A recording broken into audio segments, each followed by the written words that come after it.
দিন পর আমার শ্বশুরমশাই আমাদের কোয়ার্টারে এসেছে। দেখো নাতনি আর দাদু মিলে প্রথমে একটা কাঁঠাল গাছ লাগিয়ে দিল, তারপরে গাছপালাগুলো পরিষ্কার করছিল। তার পরের দিন বাবা চলে গেছিলো। এই দেখো মেয়ে এখন বেগুন তুলছে, সাদা বেগুন।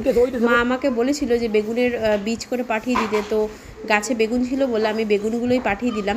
মায়ের জন্য গাছের কিছু তাজা তাজা লঙ্কাও পাঠিয়ে দিলাম।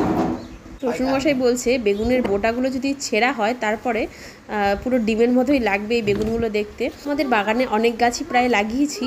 বাকি যে গাছগুলো ছিল সেই গাছগুলো বাবাকে দিয়ে দিলাম, বাবা সেই গাছগুলো বাড়িতে নিয়ে গিয়ে লাগাবে। এর মধ্যে আম, জামরুল, লিচু, পেয়ারা এই কয়েকটা গাছ ছিল, চালতা গাছটাও ছিল।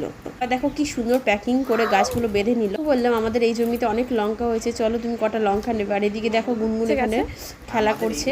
বাবা গাছ থেকে কিছু লঙ্কা তুলে নিল আর বলছিল যে বাড়িতে নাকি আমাদের গাছে অনেক লঙ্কা হয়েছে।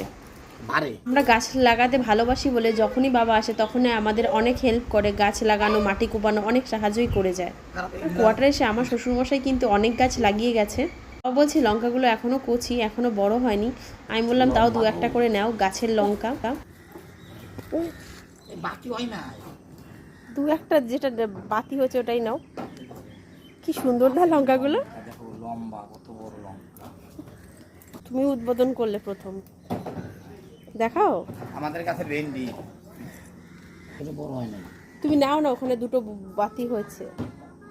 হ্যাঁ ওইটা নাও আর পাশেরটা নাও।